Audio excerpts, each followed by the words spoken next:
Bonjour mes curieux et curieuses, j'espère que vous allez tous et toutes très bien. Aujourd'hui, nous allons continuer à lire La magie du rangement de Marie Kondo. Nous en sommes au chapitre 3, Comment ranger par catégorie. Alors, nous allons attaquer le vif du sujet. J'ai bien pris à boire, voilà. Pour pas me retrouver avec une gorge ultra sèche pendant la lecture. Et du coup, non, j'ai pas mis mes lunettes parce que je les ai posées quelque part, je sais pas où. Je les retrouve. Voilà, et j'ai dû attacher mes cheveux parce que il fait vachement chaud en ce moment. Allez, c'est parti. Ah oui, petit aparté, j'ai réussi à remettre ce t-shirt. C'est-à-dire que ma perte de poids se passe bien. Je suis trop contente. Allez, c'est parti. Chapitre 3. Comment ranger par catégorie. La séquence de rangement. Suivez l'ordre idéal des catégories. La porte s'ouvre en émettant un petit bruit sec et une femme me regarde, l'air quelque peu anxieux. Bonjour. Mes clients sont presque toujours un peu tendus la première fois que je me rends chez eux. Au bout de plusieurs rendez-vous, cette tension n'émane plus d'une certaine timidité, mais du besoin de relever un défi d'envergure. Vous pensez qu'il est vraiment possible de mettre de l'ordre dans ma maison ? On ne peut même pas mettre un pied dedans. Je ne vois vraiment pas comment faire un rangement complet en si peu de temps. Vous avez dit qu'aucun de vos clients n'avait subi d'effet rebond, et si j'étais le premier à qui cela arrivait ? Leur enthousiasme, associé à une certaine nervosité, est presque palpable, mais je suis persuadée que chacun d'eux s'en sortira bien. Même les paresseux et désordonnés de nature, les gens descendant de générations de fainéants ou les personnes à l'emploi du temps surchargé peuvent apprendre à ranger correctement, à condition d'utiliser la méthode KonMari. Je vais vous révéler un secret. Mettre votre maison en ordre est amusant. Le processus d'évaluation de vos sentiments envers vos biens, l'identification de ceux qui ont joué leur rôle, l'expression de votre gratitude et vos adieux à ceux-ci sont une étude de votre moi, un rite de passage dans une nouvelle vie. Votre critère de jugement est l'attirance que vous ressentez intuitivement. Par conséquent, les théories complexes ou données numériques sont inutiles. Il vous suffit de suivre le bon ordre. Faites donc le plein de sacs poubelles et soyez prêts à vous amuser. Commencez par les vêtements, puis passez aux livres, papier, objets divers, komono, et terminez par les choses dotées d'une valeur sentimentale. Si vous réduisez le volume de vos affaires en respectant cet ordre, vous serez surpris de la facilité avec laquelle vous exécuterez ce processus. En commençant par les choses faciles, pour terminer par les éléments qui vous donnent du fil à retordre, vous affinerez progressivement votre faculté à prendre des décisions, de sorte qu'au final, le processus vous paraîtra simple. Concernant la première catégorie, les vêtements, je vous conseille de les classer selon les sous-catégories suivantes, afin d'accroître votre efficacité. Haut, chemisier, pull, etc. Bas, pantalon, jupe, etc. Vêtements qui se suspendent, vestes, manteaux, tailleurs, etc. Chaussettes, sous-vêtements, sac à main, accessoires, écharpes, foulards, ceintures, chapeaux, etc. Vêtements pour des occasions bien précises, maillot de bain, uniforme, etc. Chaussures.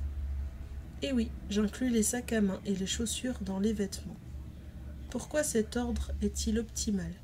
En fait, je ne suis pas certaine des raisons, mais je m'appuie sur l'expérience acquise après avoir consacré la moitié de ma vie au rangement.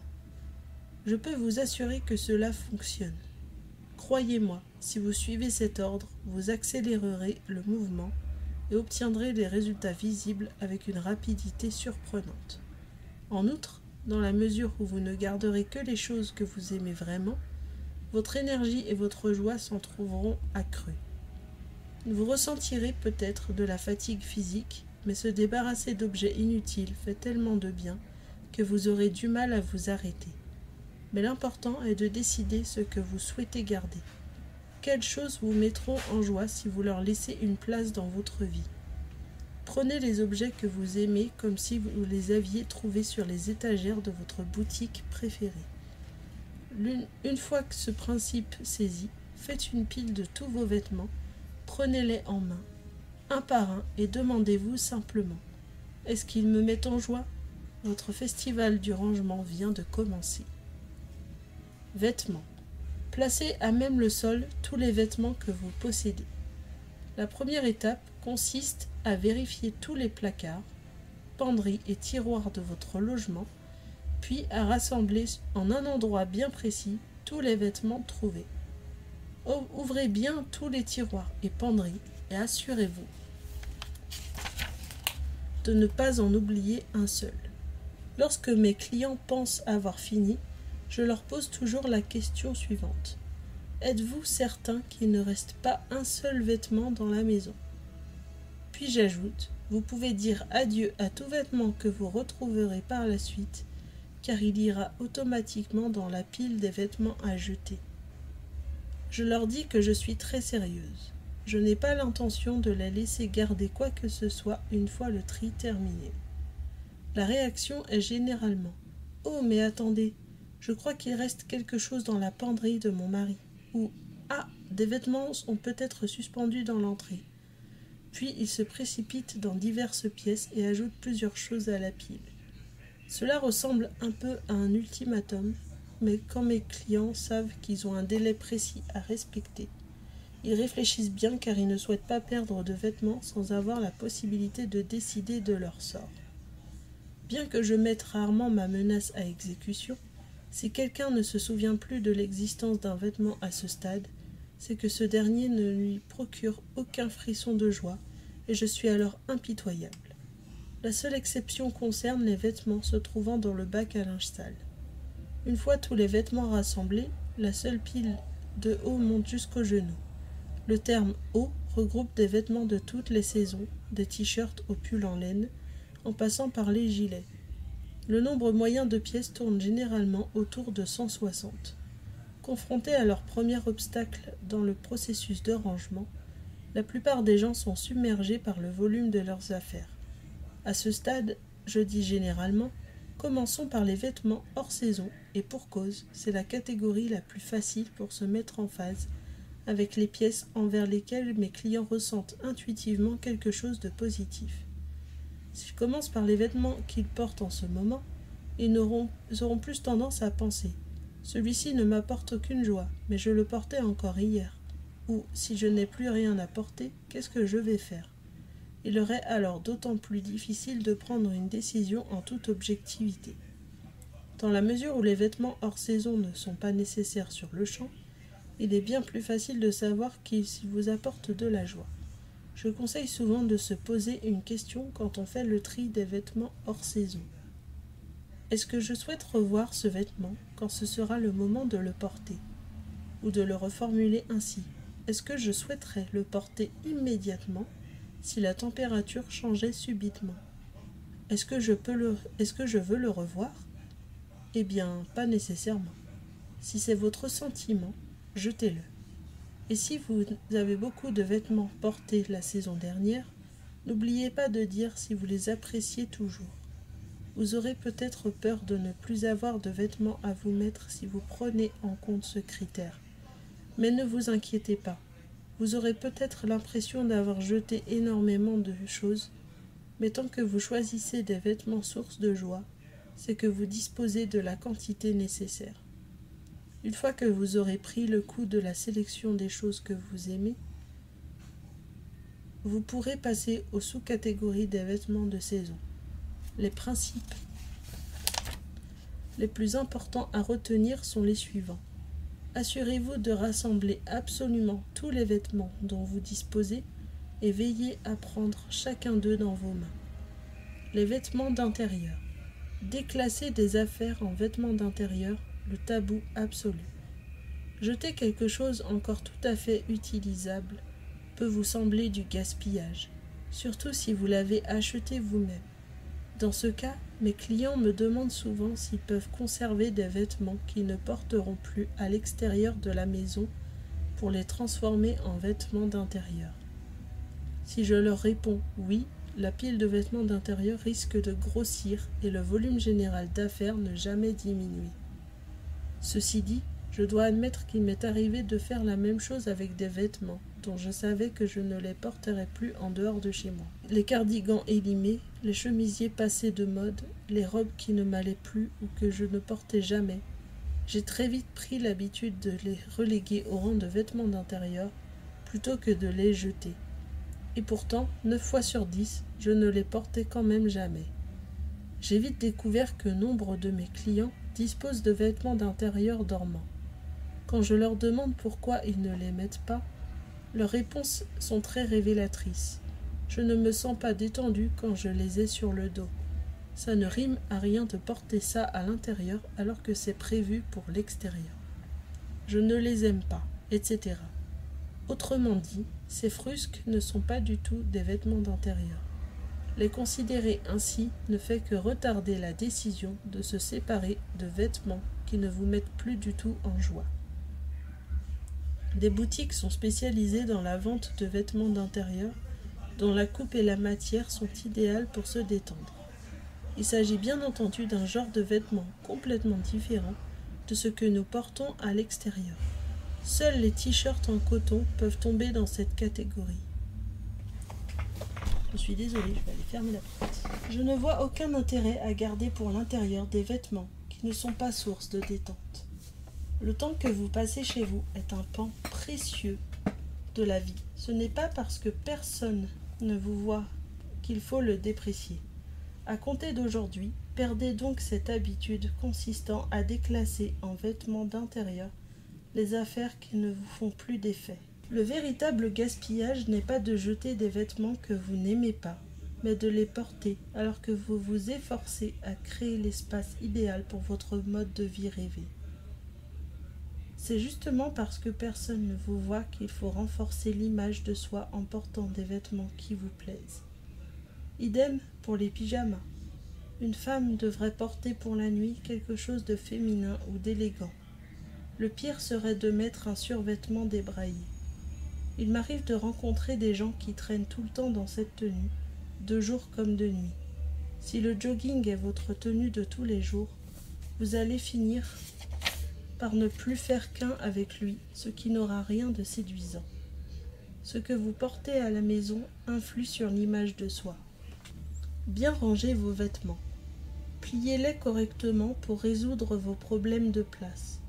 Une fois le tri effectué, mes clients ne se retrouvent généralement qu'avec 1/3 à 1/4 de leur garde-robe de départ. Les vêtements qu'ils souhaitent garder sont encore empilés à même le sol et le moment est venu de les ranger. Avant de passer à cette étape, je vais vous raconter une histoire.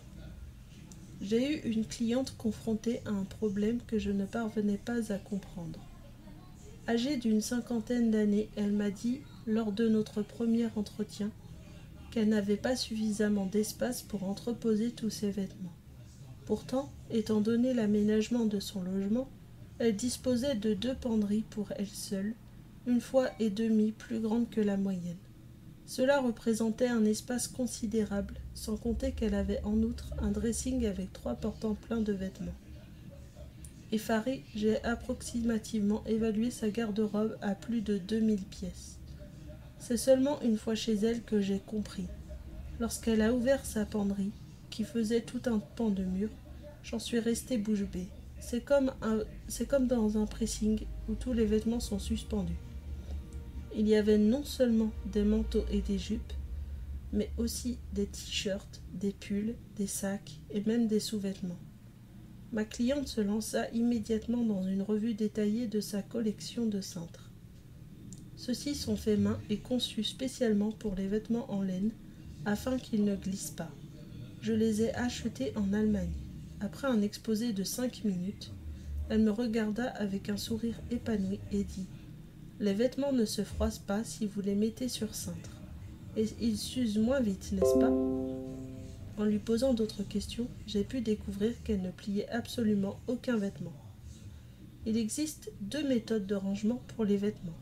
Les mettre sur des cintres qui sont ensuite suspendus sur un portant, ou les plier puis les ranger dans des tiroirs. Je peux comprendre l'attrait des cintres, car cela peut paraître moins fastidieux. Je vous conseille cependant vivement de plier vos vêtements. Mais c'est pénible de devoir plier les vêtements pour les ranger dans un tiroir. Il est bien plus simple de les mettre sur un cintre pour les accrocher ensuite dans une penderie. Si vous êtes d'accord avec ce point de vue, c'est que vous n'avez pas encore découvert le véritable impact de la méthode de pliage des vêtements. En matière d'économie d'espace, les cintres ne peuvent rivaliser. Bien que cela dépende de leur épaisseur, il est possible de loger 20 à 40 vêtements là où l'on ne peut en suspendre que 10. La cliente évoquée avant possédait seulement un tout petit peu plus de vêtements que la moyenne. Si elle les avait pliés, elle n'aurait eu aucun mal à les faire tenir dans l'espace dont elle disposait. En pliant soigneusement vos affaires, vous pouvez résoudre presque tous les problèmes liés à l'espace de rangement à disposition. Mais ce n'est pas le seul avantage. En pliant vos vêtements, vous pouvez ainsi manipuler chaque pièce. En faisant courir vos mains sur le vêtement en question, vous l'imprégnez de votre énergie. Le thème japonais Te-Ate, qui signifie la main qui soigne, en dit long. Il date d'avant la naissance de la médecine moderne, à l'époque où les gens pensaient que le fait d'apposer une main sur une blessure favorisait la guérison. Nous savons qu'un léger contact physique de la part d'un parent, comme tenir les mains, caresser la tête et étreindre, permet d'apaiser un enfant. De même, un massage léger mais ferme est bien plus efficace pour dénouer des muscles quand il est effectué par des mains que par une machine. L'énergie qui pénètre notre peau en provenance des mains d'une personne semble à la fois apaiser le corps et l'esprit. Il en va de même pour les vêtements. Lorsque nous prenons nos vêtements dans les mains pour les plier soigneusement, je pense que nous leur transmettons une énergie positive. Pour bien les plier, il faut les tendre et éliminer les plis, ce qui renforce la matière et leur dynamisme. Les pièces bien pliées présentent une élasticité et un éclat immédiatement visibles, ce qui les distingue nettement des vêtements fourrés sans ménagement dans un tiroir. Plier un vêtement est un acte qui va au-delà du fait de le rendre plus compact pour l'entreposer. C'est en prendre soin, exprimer votre amour pour lui et apprécier sa place dans votre vie. Lorsque nous plions un vêtement, nous devons donc y mettre tout notre cœur et le remercier de protéger notre corps. En outre, plier un vêtement après l'avoir lavé est l'occasion de l'examiner en détail. Vous pouvez par exemple remarquer les endroits effilochés ou constater qu'il est bien usé.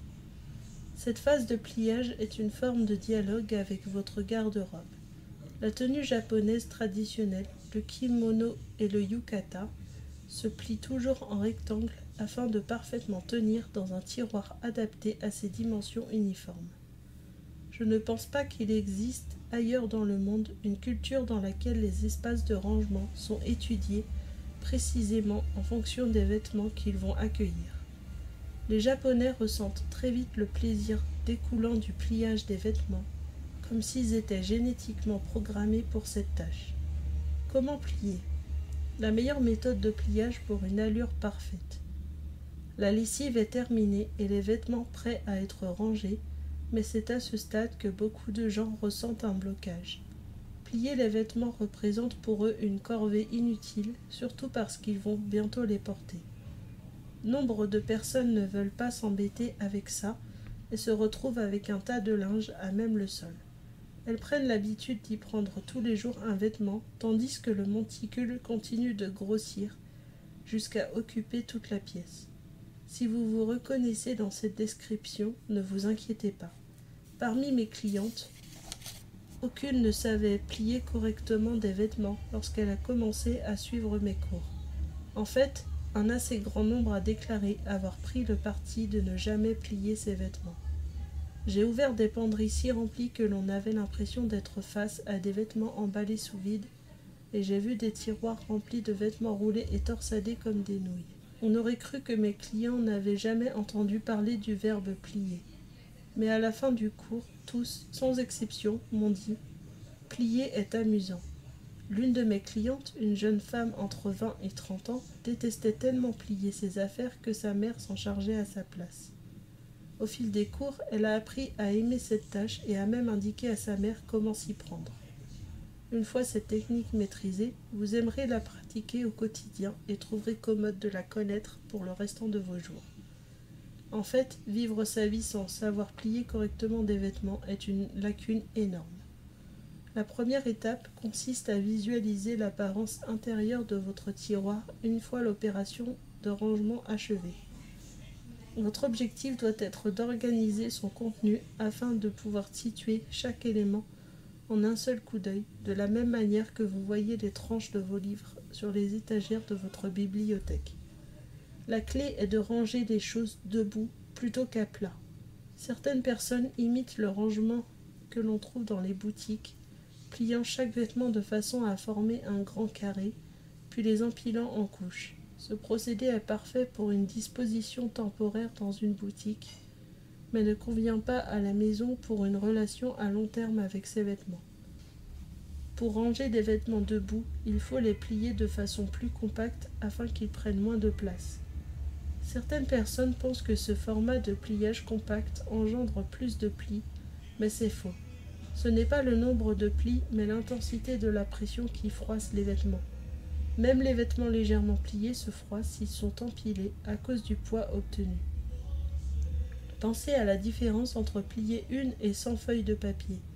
Il est bien plus difficile d'obtenir un pli bien net lorsque vous pliez tout un tas de feuilles. Une fois que vous avez obtenu l'image finale du contenu de vos tiroirs, vous pouvez entamer le pliage. Le but est de plier chaque vêtement afin d'obtenir un simple rectangle. Commencez par replier vers le centre chaque côté du vêtement, dans le sens de la longueur, puis rentrez les manches afin d'obtenir une forme rectangulaire. La manière de plier les manches importe peu. Ensuite, prenez une extrémité du rectangle et repliez-la vers l'autre extrémité. Puis, pliez de nouveau en 2 ou en 3. Le nombre de plis doit être adapté de façon à ce qu'une fois plié et placé debout sur la tranche, le vêtement ait une forme adaptée à la hauteur du tiroir. Il s'agit d'un principe tout simple. Si le résultat final présente une forme adaptée au contenant mais est trop mou pour tenir sur champ, c'est que le procédé de pliage ne convient pas pour ce type de vêtement. Chaque vêtement a son point central idéal, à savoir un état plié optimal, qui diffère en fonction de sa matière et de sa taille. À vous, par conséquent, de tâtonner jusqu'à trouver la bonne méthode. Ce n'est pas sorcier. En modulant la hauteur du vêtement une fois plié afin qu'il tienne correctement, vous trouverez le point central idéal avec une facilité surprenante. La procédure est encore plus facile lorsque vous pliez de manière très compacte des vêtements dont la matière est souple, pour obtenir une petite largeur et une petite hauteur, et en serrant moins les pièces dont la matière est épaisse et molletonnée. Si une extrémité d'un vêtement est plus épaisse que l'autre, l'opération sera plus facile si vous tenez l'extrémité fine dans la main. Quelle satisfaction de trouver le point central idéal. Le vêtement garde sa forme une fois sur champ, et vous avez de bonnes sensations quand il est dans votre main. C'est comme une révélation soudaine. Voilà la façon dont tu as toujours rêvé d'être plié. Moment particulier au cours duquel votre esprit et le vêtement entrent en connexion. J'adore voir le visage de mes clients s'éclairer à cet instant précis. Disposez les vêtements. Le secret pour donner de l'énergie à votre garde-robe.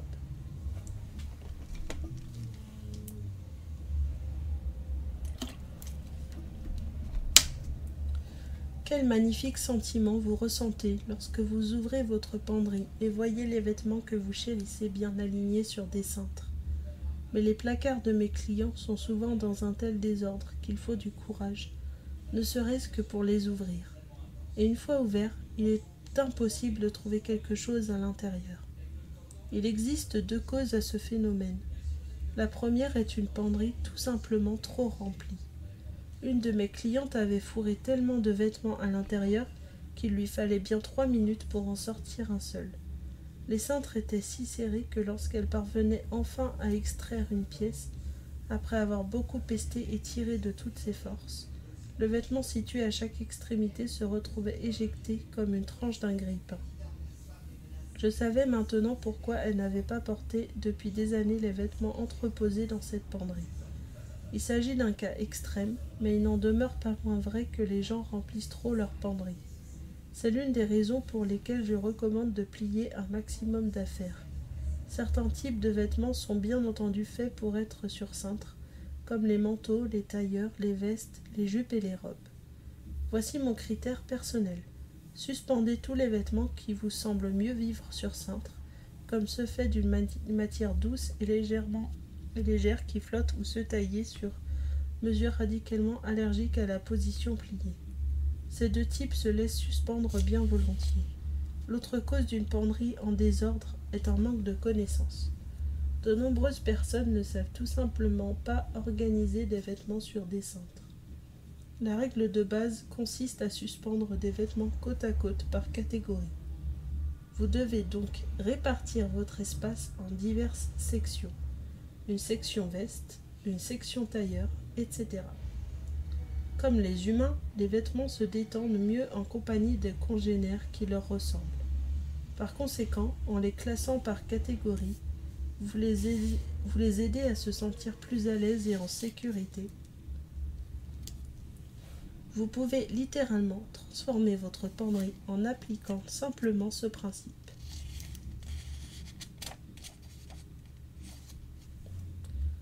Bien entendu, de nombreuses personnes affirment que même lorsqu'elles rangent leurs vêtements par catégorie, c'est de nouveau très vite la pagaille.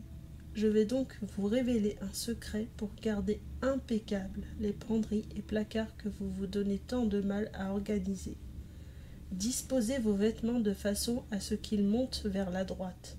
Prenez un instant pour dessiner une flèche qui monte vers la droite, puis une autre qui descend vers la droite. Vous pouvez les tracer sur papier ou simplement dans l'air.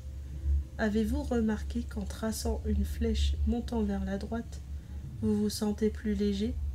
Les lignes qui grimpent vers la droite permettent de se sentir plus à l'aise. En respectant ce principe lors de l'organisation de votre penderie, vous parviendrez à rendre son contenu beaucoup plus enthousiasmant. Pour ce faire, suspendez les pièces lourdes sur le côté gauche et les légères sur la droite. Les vêtements lourds comprennent ceux particulièrement longs, ceux dont la matière pèse son poids et ceux de couleur sombre. À mesure que vous progressez vers le côté droit de votre portant, la longueur des vêtements suspendus doit diminuer, leur matière être plus légère et leur couleur s'éclaircir. En les prenant par catégorie, les manteaux doivent se trouver en premier sur la gauche, suivi des robes, vestes, pantalons, jupes et chemisiers. Il s'agit là de l'ordre de base, mais les vêtements lourds de chaque catégorie varieront en fonction des tendances de votre garde-robe. Essayez de créer un équilibre de façon à donner l'impression que vos vêtements montent vers la droite. En outre, au sein de chaque catégorie, disposez vos vêtements du plus lourd au plus léger. Lorsque vous vous tiendrez devant une penderie réorganisée de cette manière, vous sentirez votre cœur battre plus vite et les cellules de votre corps pétiller d'énergie. Cette énergie sera également transmise à vos vêtements. Même après en avoir refermé la porte, l'air de votre pièce sera revigoré. Quand vous aurez connu ces sensations et sentiments, vous garderez l'habitude de ranger vos vêtements par catégorie. Certains se demandent peut-être en quoi le fait de prêter attention à ce genre de détails peut générer un tel changement, mais pourquoi en douter si l'application de cette magie à tous vos espaces de rangement peut contribuer à garder une pièce en ordre. Réorganiser votre garde-robe par catégorie ne vous prendra que 10 minutes. Alors faites-moi confiance et essayez. Mais n'oubliez pas que vous devez d'abord diminuer le volume de votre garde-robe en ne gardant que les vêtements que vous aimez vraiment. Je parle du nez.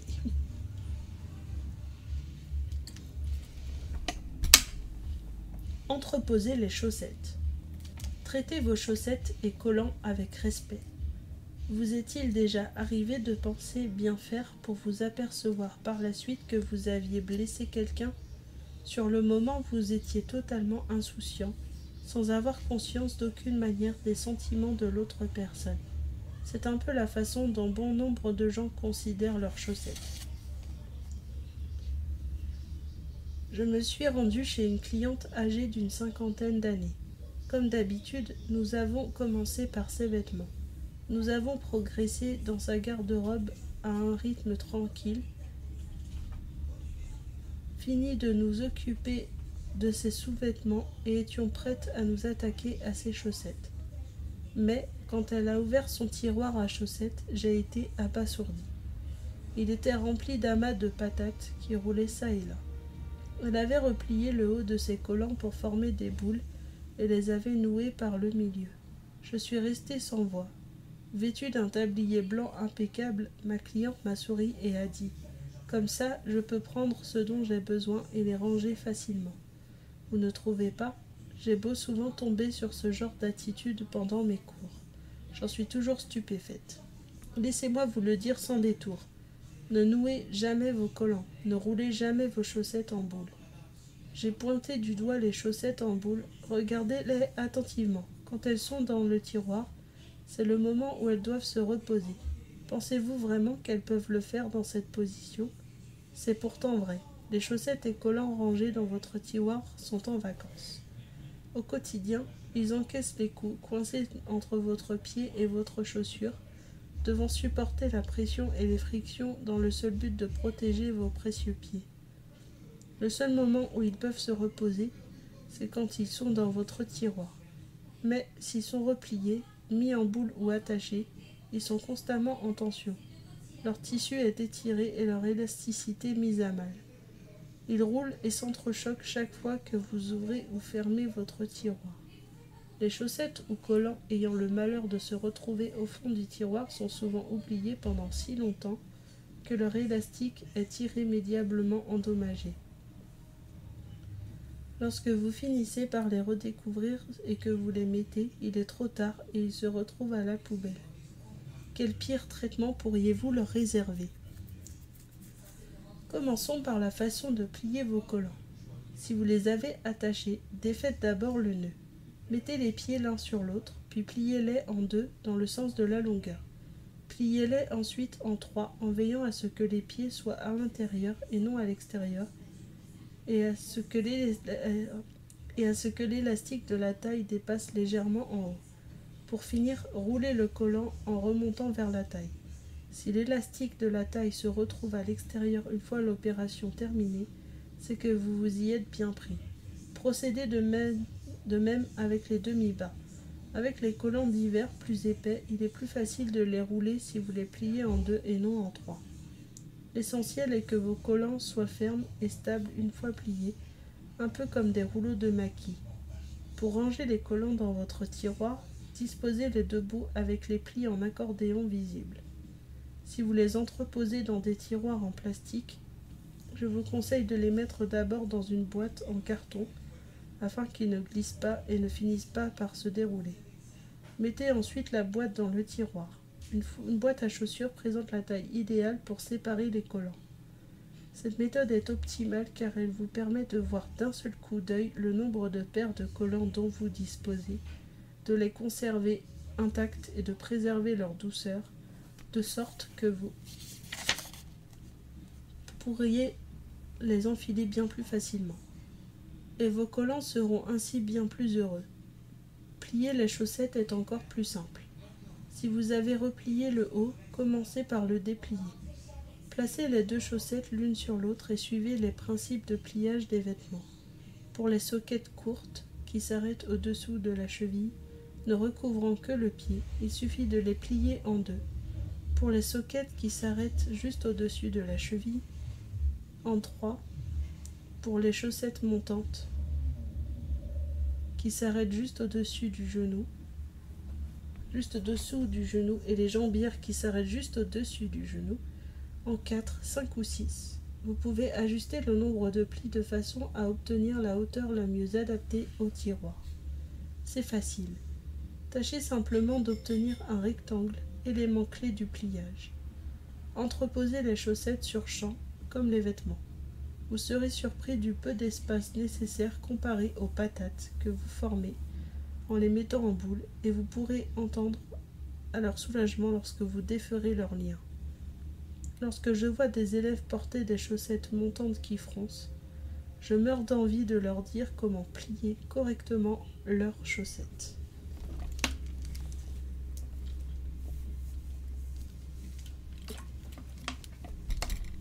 Les vêtements de saison. Pas besoin de mettre de côté les vêtements qui ne sont plus de saison. Juin est la saison des pluies au Japon. C'est également traditionnellement le mois du Koromogai, qui consiste à passer aux vêtements d'été et est précédé de plusieurs semaines de rangement, stockage des vêtements d'hiver et sortie des tenues estivales. Cette période me rappelle toujours que je procédais moi aussi de la sorte, mais cela fait des années que je ne m'embête plus à mettre de côté les vêtements qui ne sont plus de saison. La coutume du Koromogai vient de Chine et a été introduite au Japon pendant la période de Heian, 794-1185, dans les institutions. Ce n'est qu'à la fin du XIXe siècle, lorsque les ouvriers et étudiants ont commencé à porter l'uniforme, que la coutume est entrée dans le monde du travail et de l'éducation. Dans les entreprises et les écoles, on revêt officiellement l'uniforme d'été au début du mois de juin et l'uniforme d'hiver au début du mois d'octobre. Autrement dit, cette règle n'était appliquée qu'au sein des organisations et son extension au foyer des particuliers n'était pas vraiment nécessaire.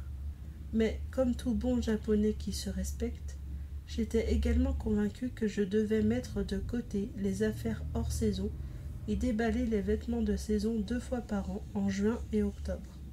Je passais ces 2 mois à vider et remplir frénétiquement le contenu des penderies et tiroirs. Pour être honnête, je trouvais cette coutume pénible. Si la robe que je voulais mettre se trouvait sur la dernière étagère, tout en haut d'un placard, j'estimais que c'était un vrai remue-ménage de devoir descendre et fouiller le carton dans lequel elle était remisée. Dans ce cas, je choisissais plutôt de mettre autre chose. Certaines années, lorsque je me décidais à déballer mes vêtements d'été en juillet, je m'apercevais que, dans l'intervalle, je m'étais acheté des tenues similaires à celles que je possédais déjà. Souvent, dès que je sortais mes vêtements d'été, le temps se refroidissait soudain. La coutume consistant à mettre de côté les vêtements qui ne sont plus de saison est démodée. Avec l'introduction de la climatisation et du chauffage central, nos logements sont moins impactés par la météo. Il n'est pas rare de voir des personnes porter désormais des t-shirts à l'intérieur, même en hiver. Le moment est donc venu de ne plus respecter cette coutume et de garder sous la main tous nos vêtements à longueur d'année, quelle que soit la saison. Mes clients adorent cette approche, qui ne nécessite pas l'emploi de techniques complexes, précisément parce qu'ils peuvent choisir à tout moment tous les vêtements dont ils disposent. Il vous suffit de les ranger en partant du principe que vous n'allez pas mettre de côté les vêtements hors saison. L'astuce consiste à ne pas définir trop de catégories. Lorsque vous les mettez dans un tiroir, classez vos vêtements en coton et matières similaires, et laine et matières similaires. Il vous faut éviter de les classer par saison, été, automne, hiver et printemps, ou par type d'activité, comme travail et loisirs, car cela reste trop vague. Si mon client a un espace de stockage limité, je ne lui fais mettre de côté que de petites choses, comme les maillots de bain et les casquettes pour la saison d'été, et les écharpes, gants et chapeaux pour la saison d'hiver. Dans la mesure où ils sont imposants, les manteaux peuvent rester dans la penderie quand ce n'est plus le moment de les porter. Pour ceux d'entre vous qui manquent d'espace, Voici quelques conseils pour ranger vos vêtements hors saison. Nombre de gens les mettent dans des caisses en plastique munies d'un couvercle. Il s'agit cependant du contenant le moins pratique.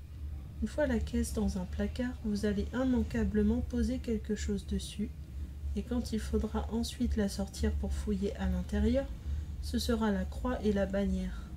Vous finissez alors de l'oublier jusqu'à l'arrivée de la bonne saison. Si vous envisagez d'acheter très bientôt des meubles de rangement, je vous conseille un meuble à tiroir. Veillez à ne pas enfouir de vêtements au fond d'un placard, même s'ils ne sont pas de saison. Les vêtements mis au banc de votre garde-robe pendant 6 mois ont l'air de suffoquer. Arrêtez-les et exposez-les à la lumière de temps en temps. Aérez-les et exposez-les à la lumière de temps en temps. Ouvrez le tiroir et passez vos mains sur les vêtements qu'il contient. Dites-leur que vous tenez à eux et que vous avez hâte de les porter de nouveau une fois la bonne saison arrivée. Ce genre de communication permet à vos vêtements de rester animés et dynamiques et fait perdurer votre relation avec eux. Je vais m'arrêter là. J'ai pas fini le chapitre 4, mais ça fait déjà 40 bonnes minutes et du coup je lirai la suite dans la semaine ou alors le week-end prochain. Voilà, j'ai bien avancé. Voilà. On est déjà à la moitié du livre, donc on avance très bien. Et du coup, je vous fais d'énormes bisous et à très vite pour la suite du chapitre 4. Je vous aime, gros bisous. J'espère que vous aimez mes vidéos lecture. J'adore faire ça. Allez, je vous aime, prenez soin de vous et pensez à vous ménager aussi. Moi, je vais essayer. J'avais dit que j'allais ranger tout ça, mais avec la fatigue, je ne l'ai pas fait. Donc, il faut vraiment que je pense à me ménager. Voilà. Je vous aime très fort et à bientôt. Bye bye.